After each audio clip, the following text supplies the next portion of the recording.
numbers. It's in the packet, but let's go ahead and go through there. Okay, so 11 people from last month resigned, retired, or left. A couple of those were out of the academy and recruits, so they hadn't made it out of the academy yet. I didn't get my presentation pulled up. Is it something that we're going to put on the screen? Do you guys have specific questions? You want just more? Well, are you going to cover it later in the meeting? We will. We could cover it as well. Because I'm worried about it. Okay, no, I agree. I'm speaking about it now. All right, Literally. we'll give you an update. Okay. That's me. Okay, perfect. So we'll go into general business, for a priority dispatch. Sure, just in time. Trying to hang myself with my purpose.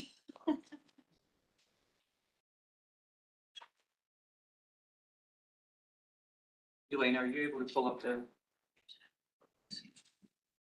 Well, good morning. Thank you for giving us an opportunity to speak today. It's a great way to celebrate my 4-month anniversary here. So I feel like a veteran is to speak in front of y'all. But the last 4 months has been full of quite a bit of work with our team and a lot of conversations with our community's representatives about the way AFR is currently operating. And so today I'm presenting with Tina from Aurora 911 because really what we're going to talk about today represents a collaborative between us, 911, our partners at Falk, and the community at large. And so we just want to present what we're doing here. So one of the reasons that we want to speak to you and really get this out into the public eye is because I feel like this is a pretty substantive change to the way that AFR has operated traditionally. It may generate some questions from your constituents about, why a fire truck didn't slide sideways into my driveway for my tow paint ball, right? And so I want to make sure that you're armed with the information, understand kind of the why behind it. So the bottom line up front, which I learned from my Marine Corps friends, really is that we are going to be making some changes that will reduce emergent responses in our community, as well as peel off heavy unit responses from some very low acuity calls. So to get there, I think it's really important in the next slide to talk to you about how this whole process works, how calls move through the Plinko machine, if you're a Price is Right fan, and get into a determinant code. And so to explain that, I asked Tina to come with me today, just to give you a little bit of a quick overview on how that works. Thank you, Chief. Good morning, everyone. And so every call for service begins with our 911 center, where whether it comes in through the 911 line or our non-emergency line. And our call takers are equipped with emergency medical protocol and emergency fire dispatch protocol. This is a very systematic and consistent way for us to triage every call that comes in to really assess in a quick amount of time what is happening and the level of acuity that is involved with it. And so the call taker is using our priority dispatch system. They're questioning the caller, whether they're the first party patient or they're a second party patient second party caller with the patient or a bystander. And allowing us to do this gives us that correct snapshot that we need to pass on to rescue or to our field responders so that they are gauging their response appropriately. So all of AFR's response is determined on the nature of our codes. We have from low acuity to critical, high acuity, life endangered type of protocols and levels. And what this would allow us to do is empower AFR to scale back for low acuity calls. This falls in line with everything that we're doing with nurse navigation and trying to help our patients and the members of our community navigate out of the emergency medical system wherever possible. And so by keeping our AFR partners free for high acuity calls and using our partners in Falk to deploy them to our lower acuity calls, we're saving fire apparatuses for high acuity calls. And that means that the response time is going to be quicker and that we're actually having the right response to the right level. It's the right level of response to each call. So one of the things that I learned really quickly here is we have the benefit of a lot. The council and the city leadership has invested in a lot of technology that can really help our organizations run effectively. The observation is that despite the fact that we've got this really robust system that's used worldwide, it's been translated into 70 different languages, It's created by a college of physicians who have generated these questions. We were not taking that really excellent tool and translating it into how we respond. And so if you'll move into the next slide, this has become a really critical conversation because nationally, call volume is increasing. The reliance on 911 services is increasing across the board. But what we're not seeing is a dramatic increase in high acuity calls. We're seeing a dramatic increase in low acuity calls. And I'm talking about toe pain, foot pain, earaches, things like that didn't traditionally come through a 911 system that we're starting to see now. What we've kept is the traditional response. Right, so every 911 call that comes in, regardless of the 6 levels of triage and acuity that's identified by priority dispatch, we're still sending the same resources at the same pace. What we would like to do is really modify that, use these protocols and create what we call a response recipe that's appropriate for the call type. By response recipe, what we're talking about is what units go to this call and how quickly do they go. Slide. This slide represents the 6 levels of calls. And so right now we're going to really focus on the omega and alpha calls, which are in that top right. Those are the lowest of low acuity calls. Several of those are already shunted to nurse navigation, but those omega and alpha calls currently represent about 20% of AFR's total volume. That's 57,000 calls that we're running. So we're talking about 10, 11,000 calls a year that would be impacted by this. And so what we're looking at to address those, if you go on to the next slide, and the next one, please, fills out, is a tiered response approach, which means that on those lowest acuity calls, you may no longer see a fire truck responding to those calls at all. That our partners at Falk with a low acuity unit, a BLS unit, will be able to handle those. And this is not some crazy concept. This tiered response system actually represents national best practices. And what we found is that these departments, it's just some examples of departments that have used this. There are 100 more if you're interested in them. So I want you to be confident that what we're seeing is an approach that's going to reduce our emergency responses, reduce the number of times that we're busting through intersections, reduce risk that gets generated in those emergency responses and late accidents without impacting the outcome for the patient. Next slide, please. And so the why, right? Why are we going to do this? Well, first of all, we have 17 fire stations. We have 23 emergency response apparatus. We're running 57,000 calls a year, which means the average company is running 10 calls a day. If those calls take an hour, total turn time, what you're seeing is about a 50% reliability of your emergency response infrastructure. If we can reduce 20% of those, we can increase the system reliability and be ready for acute calls that come in. And this city has plenty of them. We go in a lot of them with our police partners as well. So the other piece is we want a right size response, resource matching, right units, the right call type. And so this increases the system reliability. It also reduces risk. When you think about a 80,000 pound ladder truck going emergent to a tow pain call in this community and all of the traffic conflicts that occur between the fire station and that call, in a lot of ways, we're creating more risk than mitigating.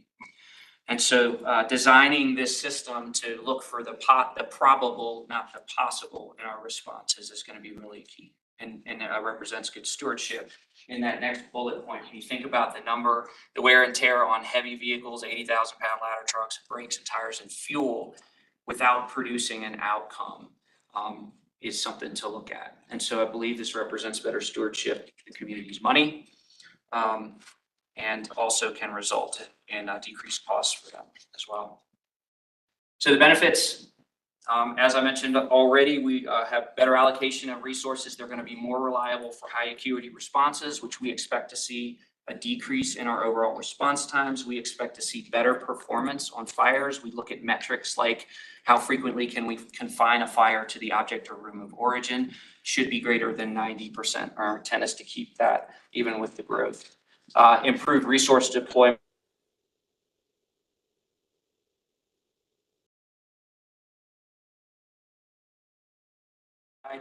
We are working through this process. There's 1,800 determinant codes within our EMD system. Fire has already gone through every one of those 1,800 determinant codes and has created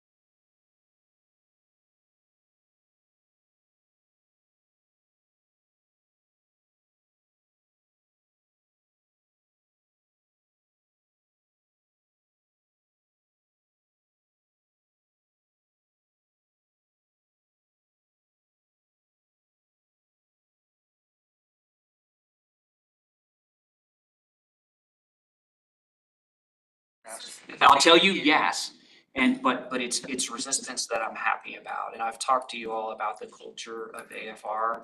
You've got a community of people who you have to hold back more than push forward to care for the community. So the resistance that I've encountered is really about, is the community going to continue to be taken good care of? And so I will field those questions all day long. One, I believe in this process. But two, I appreciate the energy and the concern that our folks have about the community. So that would be the only resistance that I've really heard from. My question actually is for Falk. What is your plan? Are you bringing on additional staff? How are you planning on handling this?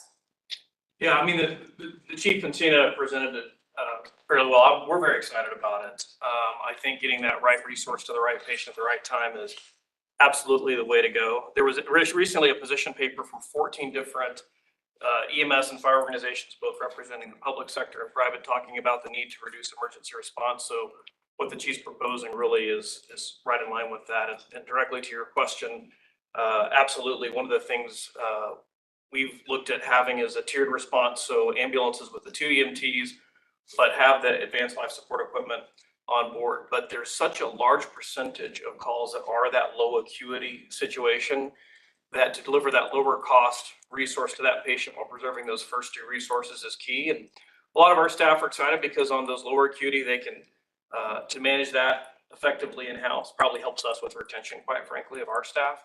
But really, one of the things we will do is when this is approved, and as the chief said, there's some trial pieces are already underway, is to develop a tiered posting plan, meaning as we pre-position ambulances, BLS ambulances will be located based on data that shows time of day of week by that call type, and have those ambulances pre-positioned in the community. So developing that tiered posting plan is the next step for us, but we've been in lockstep. We've been fortunate to have been involved in the planning process from day one on it. And so we feel like we're really prepared to execute on this. Thank you so much. Thank you so much for your time. Appreciate it. Public safety action plan. Okay. So let's go through each of the 5 points.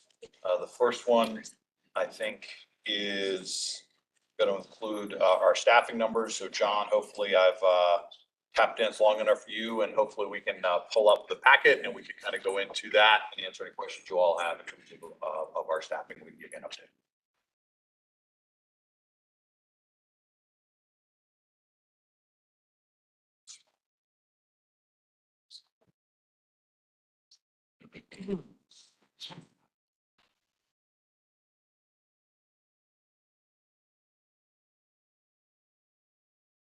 So do we have specific questions in terms of the staffing we're at right now? Our net loss is about 80 folks. For, depending on what time period we're talking about, John, is it 8? And so on year-to-date stats, we're down 10 from what we started January 1. There's 38 that we've added academies, 48 losses so far this year, and 11 just last month. So we're a little bit higher than we even were last year at this point in time. So, yeah, we're still having quite the attrition volume at this point. Are people retiring at a higher rate than expected? Is anticipated? So usually your retirements are about half of your loss, at least our experience has been pretty close to half, and that's really where it's running right now. So as far as the splits of reasons, there's nothing that really stands out and says, oh my gosh, this is a reason that's out of norms. Our percentage splits over time are pretty much common to the percent of reasons for loss. Can we find that they're retiring earlier than we expected them to? They want to get out? Are we doing exit interviews, or why are these people leaving? Yeah, can we get a statement from the chief's office actually about, are you conducting exit interviews? And if you are, what are they saying? So, I'll speak to that. So we do exit interviews, and so there's a variety of reasons. I know, I met with an officer yesterday, and his reasons had to do with, he came from another agency to begin with, and he was here. He likes the department. He doesn't have any, issues with the department.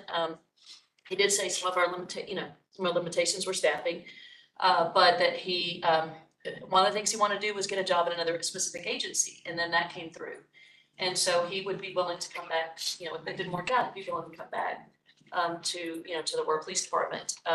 So there's, everybody has, different reasons, of course. So that individual you met with yesterday that told you that he wanted to go try out another police department, but is willing to come back to Aurora if it doesn't work out. How do we even get there? That officers just want to go test out another department and then come back to us if necessary. Well, specifically for him, this was something that he wanted, he had been interested in, prior to coming to the Aurora Police Department. And so but the Aurora Police Department hired him first. And so, he wanted to, when he had the opportunity, to be hired by them, he did take that opportunity. I don't know if I answered your question, I'm not sure, but. So it's a niche agency, so this is not a traditional police department. We're trying not to get into the details about where he's going. But Is this somebody that we put through the academy, or did you say he was a lateral? Well, so, he was, this particular person had been an officer with another agency prior to coming here in another state. And so he did go, if I'm not mistaken, he did go through the lateral class here with us. So I know we've talked about in the past, and we've specifically talked about this program that we're going to start up with CCA, and that is requiring, having requirements. That if we put you through an academy, there's a certain amount of time that you're not coming here and testing us out. That's not happening. So I think maybe it's time to really have those conversations. And if I said anything to make it seem like he was just coming to test us out, that really wasn't my intent. But rather that, he had an opportunity to come here as an agency applied with, and we hired him, and, but he did have other things he was looking at, so. Can we hear from Mark Sears, please, the union president? I would like to comment from you as to why our numbers are up higher this year even than last year. I'll just speak the cold hard truth. The morale in this police department is the lowest that I've ever seen. And the reason for that are for numerous reasons, and that is we, first of all, lack foundation. We don't have a dedicated chief of police. Unfortunately, Chief Morris is also a interim chief, and it lacks the support for the men and women that are in the rank and file. The discipline that's coming down is not consistent. They feel that they don't have a level of support that is pushing them forward. There are decisions that are being made that are 25 years in law enforcement. I know the climate has changed. I get that. But the fact of the matter is that when officers are held accountable, the punishment should fit the crime, and it's not doing that. No disrespect to people in this room, but I lack confidence when I have accused members that are sustained, and then they end up receiving some ridiculous punishment that terminates them, and they're scared. Police officers will run to gunfire, which makes us a little bit weird, right? We run towards gunfire. And we don't get afraid when we do that. But those officers and the officers that we currently have in this police department are petrified of making a decision because they're afraid of what is going to happen to them that affects their lives and takes them away. That's the cold hard truth. That's exactly what it is. I'm very tuned in to the men and women in this police department, more so than anybody. And the morale has just sunk so bad because they are so scared to take action where I see them hesitating when we're in force review boards, which could get them killed and not be able to go home to their families. That's the truth. Does some of that have to do with state legislative? Well, it's state legislation to a point, but what we have done over the time that that legislation has been established has been able to adapt training that allows us to fulfill what the state requires and still keep us safe. But when we have a command level that doesn't support that, where they formulate their own opinion on what they think is best, it actually puts us in a bad position and it jeopardizes our safety. And I know that it might not think that way from our command, but it is. And there has been a survey that most of you know that states how much the rank and file had the lack of confidence within the command, but nothing has changed. It's the same. It stays static. And then it just starts getting worse when we start talking about discipline. And I'm not talking about discipline when I say, okay, you really screwed up, and they fall on their sword and they admit it. They're not getting a day off. They're not getting 2 days off. They're getting weeks at a time, if not being terminated. And it drastically affects them moving forward. If they want to go to a different department, they don't have the ability to do that. That is exactly what has happened. We can sugarcoat this as much as we want, but I'm telling you what the reality is and the cold hard truth on it. My question is this the same type of leadership that we saw in 2020 and 2021, and a part of 2022 as far as discipline and what's happening to officers? Yes and no. I mean, every leadership that we have has their thought processes and what they do, but it's gotten back to 3.5 years ago, or for the past 3.5 years, we've been getting our butts kicked, and by everybody in the community, by whether it's city management, whether it's our command staff, we're under microscopes constantly. So it is very similar to the way that is, and there just hasn't been any light at the end of the tunnel for it. So I guess to that, I would like to say that I asked a lot of the questions that I did because it's no secret that I talked to a lot of police officers and a lot of police officers talk to me. And the reason for the leadership change in this city was because we had a chief who was only focused on rebuilding our image with the community and forgot about the officers within our community. If police officers are continuing to be over-disciplined, if this is what is happening, if morale is at a lower place or as low as it was in 2020, 2021, or the beginning of 2022, that is a major problem for me. Major. If that is truly what is happening, and I believe it is, from everything I've heard and from all the conversations that I have, if you are not as committed to rebuilding our image with the community as you are to rebuilding the trust within the department, I don't care who it is in the chief's office, you can get the fuck out. And that's where I'm at. Next item. Item 2 on the item is crime stats. I think you've got the numbers in there. Any questions on item 2, crime stats?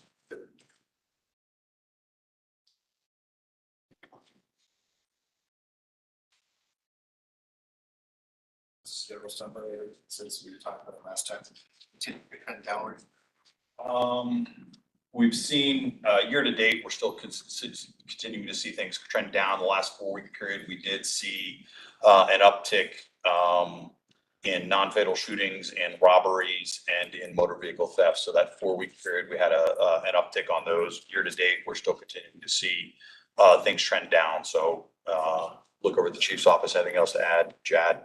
Yeah, no, Councilmember, I just want to let you know that really the only thing year to date that we're up at right now is burglaries. And specifically that was commercial burglaries. It was a pattern we had at the beginning of the year that really affected our numbers. But we're still seeing a downward trend year to date.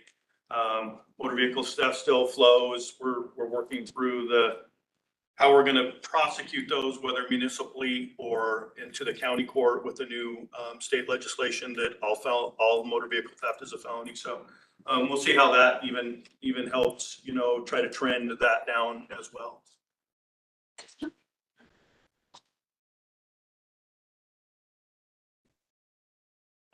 So 3 is our youth violence program. So any update on youth violence? Thank you, Jason. Just a few updates, council. Obviously, our NOFO was approved, so we have already begun work on that. Contracts are getting signed, and we're already receiving some data collection, which is great. So I would say next month and then kind of moving forward, we'll have some better data to show in terms of not just youth being served, but specifics around demographics for those youth, additional resources that are either needed or being provided, and have a little bit more of that quantitative data for you moving forward now that we have those cruising right along. Aurora Save, focused deterrence work is moving right along. Governing board has been set along with the subcommittees. We have our consultants coming here the first week of August to do our kind of boots on the ground training, making sure all of the subcommittees, everybody knows what their roles are. The thought is once that is completed, we'll be able to essentially do our first kind of group call-in, group accountability, and really start that work. We've got our graphic completed for that. That's great. I'm happy to share that with you all. Let's see, what else do we have? I think that is it. There will be an invite coming to all of council. Part of the training that we have that first week in August with our consultants, the National Network of Safe Communities, is a community university is what it stands for. It's just more education surrounding everyone that's involved in the program, giving them pointers and really what the overall program is going to look like. So we will be sending out a formal invite to all of council and mayor for people to attend. We'd love to have everyone there. It's a great way to have a captive audience, ask one-on-one questions of the consultant, those types of things, kind of what the day-to-day can look like. So more to come on that, but that's what we have right now. Just what, where are we at? Those folks that reached out to me and I referred them over to you, and we're trying to get a program, a mentorship program going with Buckley. And with the armed forces to start mentoring kids. Where are we at on that? Yeah, so we met with Barbara and an individual from the Buckley Space Force. Okay. And we actually are in the process of really just making sure that we're able to get in. He was, the individual that we met, I can't remember his name and his rank, but he was going back and basically talking to his officers to make sure that we could get us on base, and then we can kind of start that program when school starts this fall. Okay. So yeah, we can absolutely circle back with Barbara Okay. just to see kind of where that is on their end. But on our side, we absolutely said, yeah, let us know. We're happy to help and support. And we actually connected them with our SROs as well, so they could get kind of a direct line into each of the schools for that. Okay. And then also we do have, I know Judge Day and I have been in talks, we're going to do another showcase this fall, specific with all of the NOFO agencies, all 18 agencies that were awarded, just to give some more of that and kind of expand upon what happened in the spring. So that will be coming hopefully in September, October timeframe. Once we get that date ironed out, we'll definitely share that with you. Next. Area is crisis response. So Courtney, you want any updates? Sure, just very few updates. We are kind of coming to the end of our Bureau of Justice Assistance grant, which initially helped fund the CRT. Because we're now on city funding, we kind of have a significant amount of leftover funds. So we decided to prioritize retention with our clinicians by offering a lot of certifications and licensure programs. So many of them will be going through trainings that cost like thousands of dollars. That will all be funded by this grant. So that's a really big, exciting update for us. Also, we've been working on a lot of collateral materials and resources for patrol to help them better navigate mental health calls that we might not be able to respond to, whether it's outside of our current hours or if it's like we're on a call and we can't go. So we're creating a series of videos to help walk them through how to better handle those calls and just for them to understand what are the resources that are available to them. That's all I've got. And we are planning to share that with fire as well. How are things going with the walk-in clinic? About the same, improving at all? Do we need to? We're trying to have a meeting to kind of talk through some of that process stuff that we've been struggling with. Communication has been a little difficult, but we are trying to work through that with leadership there. Thank you for asking.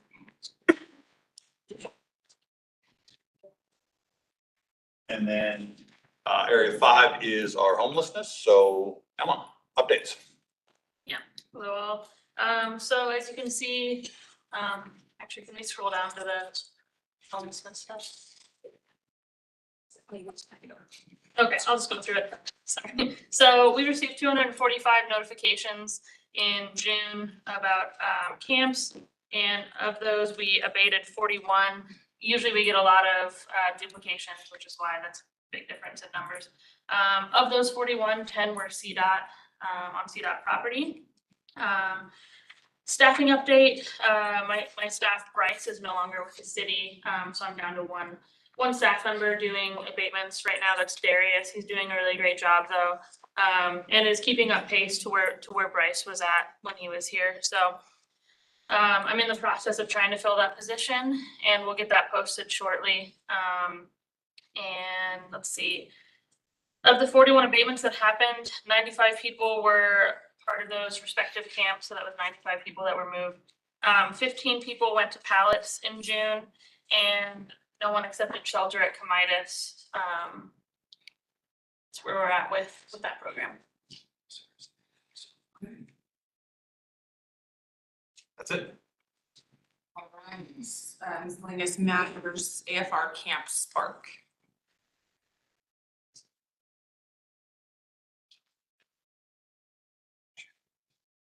Morning, Chair, council members, and committee members. My name is Mark Hayes. I'm the training chief of the Aurora Fire Rescue, and I'm here as an informational only talking about Camp Spark. I'd like to introduce a couple people with me. I have Lieutenant Kathleen Hancock, I have Lieutenant Val Solano, and I'll let them introduce this young lady. Camp Spark is a really neat program that these two officers brought to our city. We've had 3 years of it. We're going again. It's going to be happening the 28th, 29th, and 30th of July, which is why we want to get on your agenda for this particular session. Matthew has a brief video that I'd like to play for you to kind of give you a real little context for it. It's not in your backup package. eScribe doesn't let me add videos, but a real quick, it's only a minute just to give you a background, and then I'd like these two to present to you and tell you a little bit more about it.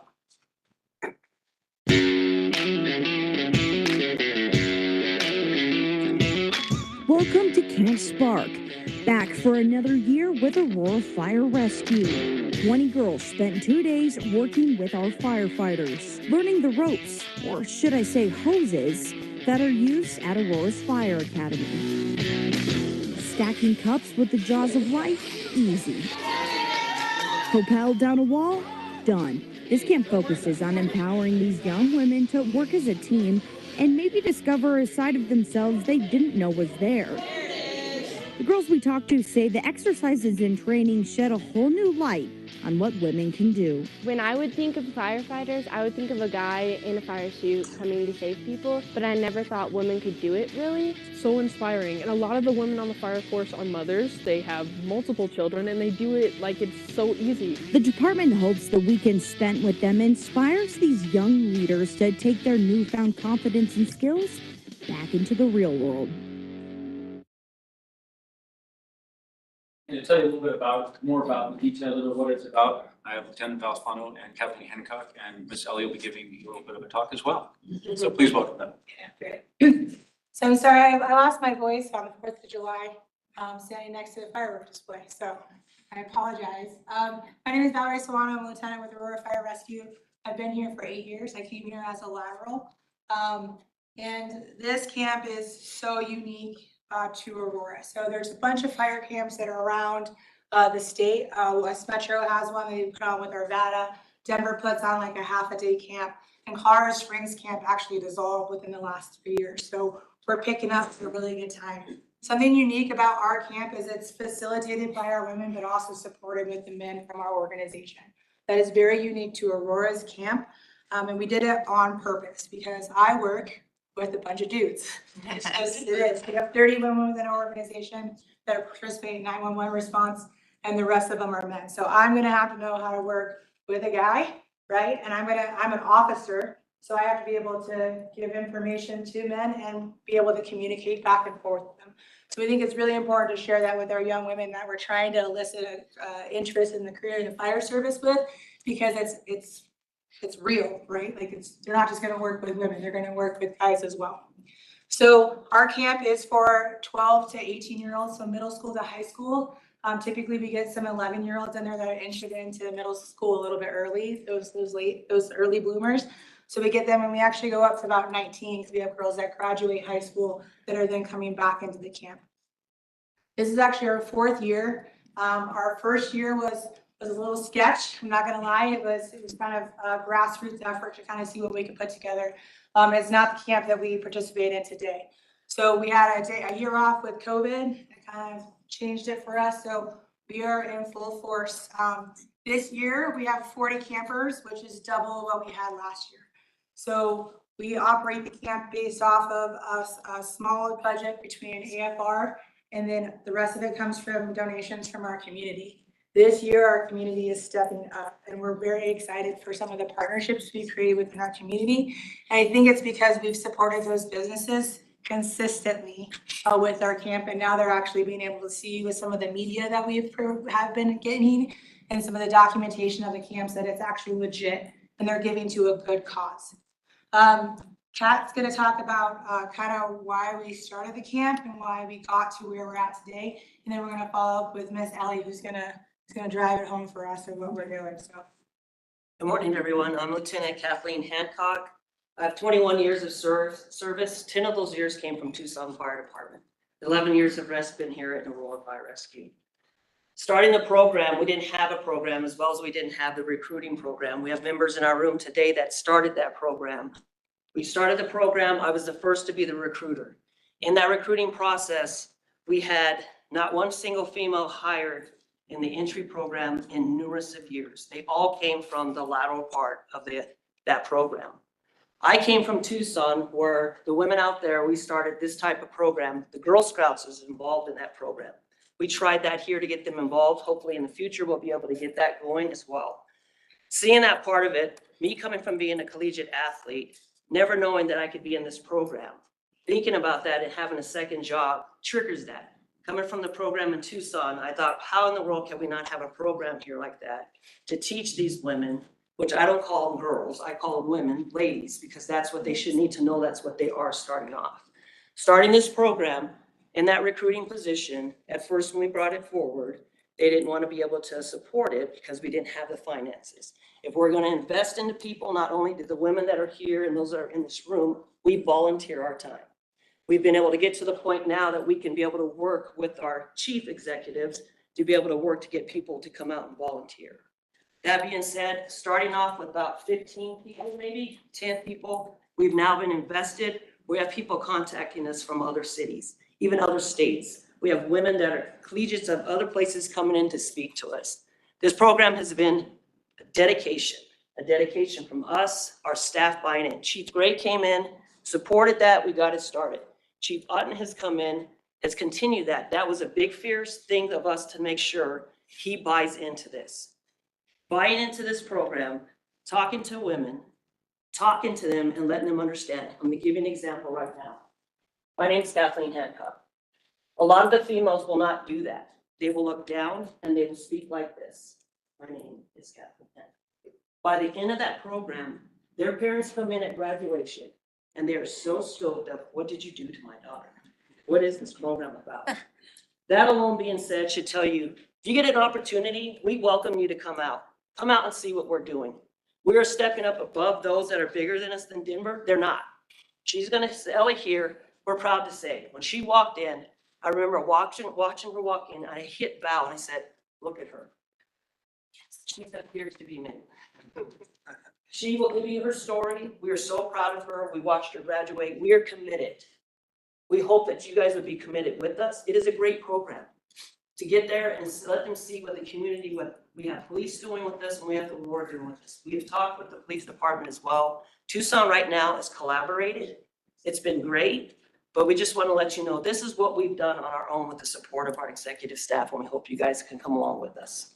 I'm gonna put in front of you just real quick. So I told you all I came here as a lateral. So I worked for a small organization in northern El Paso County in Colorado for 10 years prior to coming here.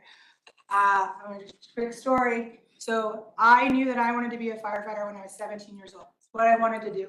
I went through EMT school my senior year of high school. I came here to Aurora to do my rides that you have to do for EMT school. I did my rides at Station 8 when Chief Marquez was a paramedic. Okay, he was my paramedic when I did my rides over there. Nothing like this existed. So just barely 18. Okay, It took me until I was 30 years old to get hired at Aurora, right? So my whole goal was to come back and work at Aurora and work at Station 8. I am a lieutenant on Engine 8 now, okay? So can you imagine the impact if I could have my career start at 21 years old with some mentorship, right? Here in Aurora, how much further I would be here in Aurora just with this program and things like that with mentorship. So you were talking about mentorship earlier with young people in our organization, within our community. That is what we're really aiming for. So as much as we want to create people that want to come work for the fire department, we know it's a pipe dream to get 40 girls to come and just say that they want to be firefighters.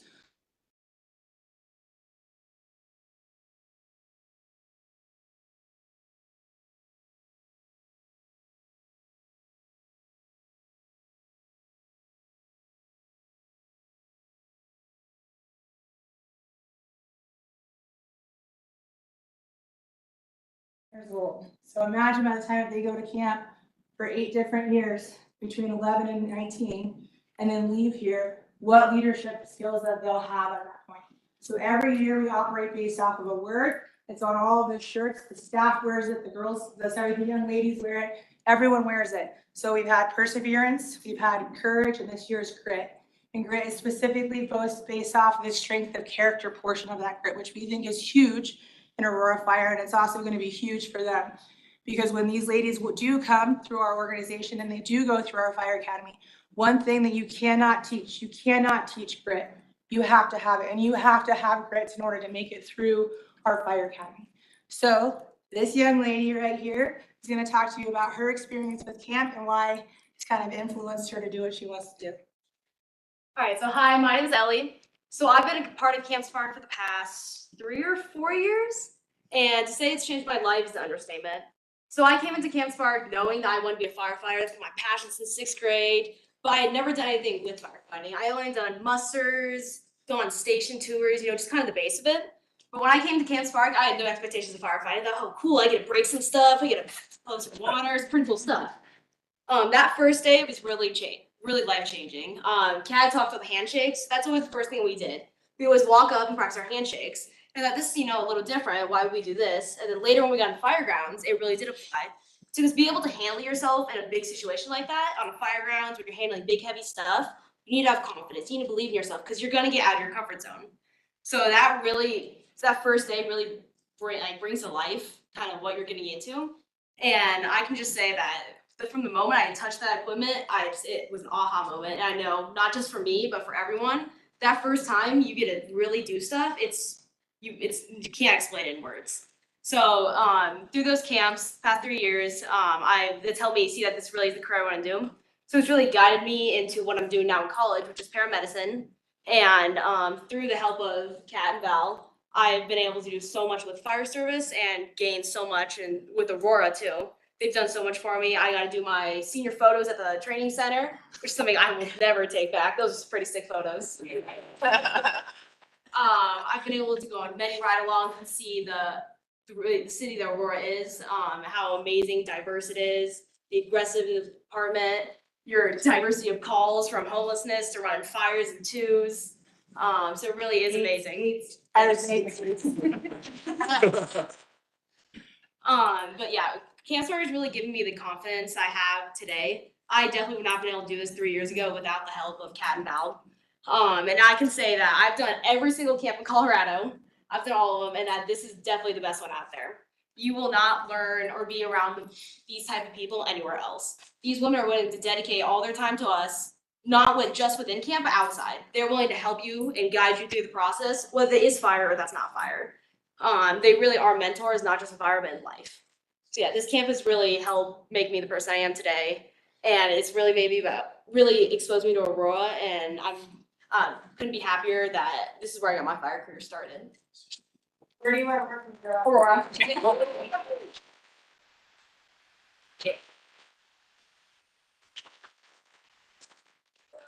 Unique about this camp is we get to provide opportunities like this for Ellie to come and speak within this. So even though she chooses and she's going to go to school in Missouri, right? She's going to go to school in Missouri and she's a gymnast, so she's going to go out there and do that. So even if she gets started there, right, her opportunities, when she goes to an oral board interview with the civil service, you know she's gonna crush it, right? It's gonna be awesome. So we're looking for making these opportunities for young ladies in our community and even in our surrounding areas.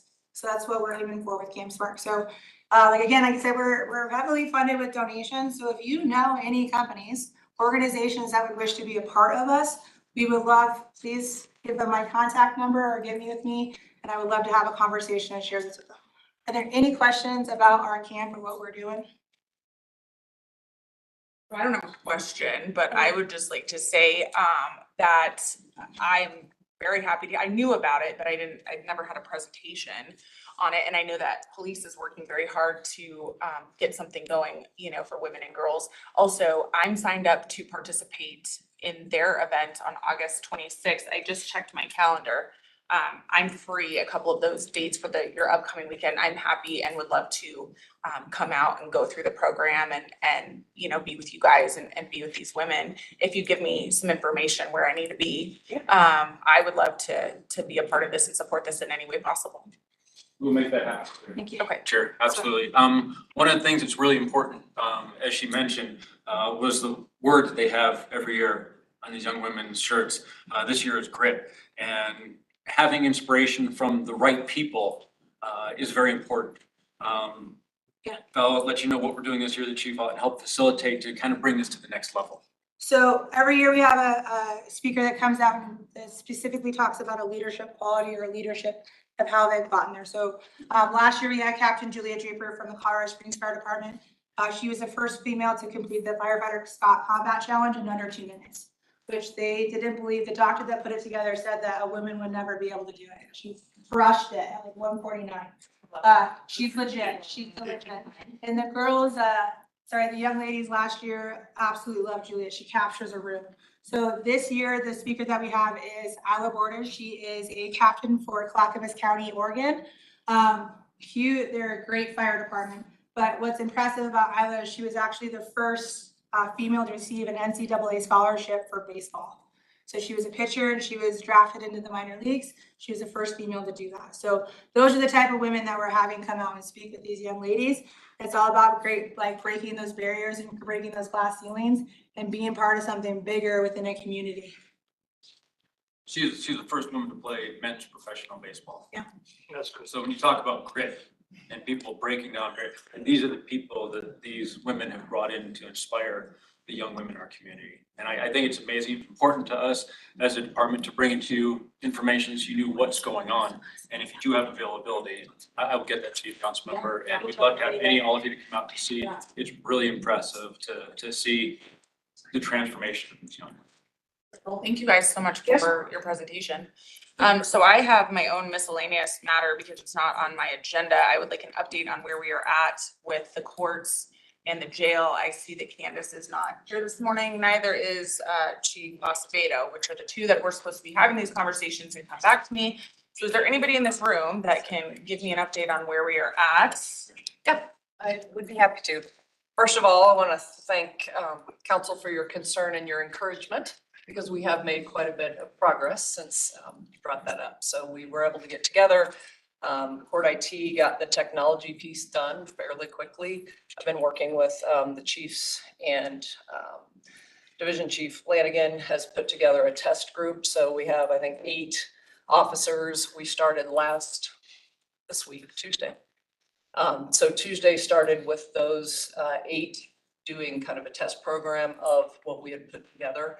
And then once that is run and we, make some changes if need be, we'll be rolling that out. We're not sure the date. Streamlining, they're testing, streamlining a process to get them out of the jail quicker, or are we talking about the Oh, I'm sorry. I was talking about the jury call. All right, okay. So that part, somebody else can talk to the jail, but the jury call where we had something designed, it just wasn't built out so that officers can check in if they choose, rather than coming in person to check in at 8 a.m. Okay. They can do that electronically. So if they want to do that from home or do that from somewhere else, including if they're out on the field, they can do that in the field, and we can kind of keep track, know that they're available, And then once we know which cases are being assigned out, we can give them a time to get in there when they're needed. So that is underway now, and it had been working on it for quite a while. So getting that piece That's awesome. moving really helped. So we appreciate that. We think it's going to be good for everybody involved. Awesome. Do we have an update on the jail side? I don't. Okay, so I know that there's been some conversations going on, and I know that, I don't know if Mark is on this, but, I've actually had officers, working in the jail, during some, what we identified as some peak times. And of course, we're always adjusting that, so to help out with that processing so that the officers can get back to the street. So that's not a permanent solution, but it's a temporary gap that we have, till we get a more permanent solution. So we are have ongoing conversations with the jail personnel, and Chief and I are meeting with Lance Alexander Friday. I think that's tomorrow, to continue those conversations. But we do have a, kind of a stopgap where we have officers that are helping assist so the officers can get back to the street sooner. Okay, so I first brought this up, I think, 2 months ago, so I don't know how long it's gonna take to find a permanent solution. But I do find a sense of urgency in both of these issues, so if we could have a permanent solution next month, I would really appreciate that. And our next meeting is August 10th, and this meeting is adjourned. I think so. That- I don't think we need to do that. Thank you very much. Very I'll take that. That's being shared.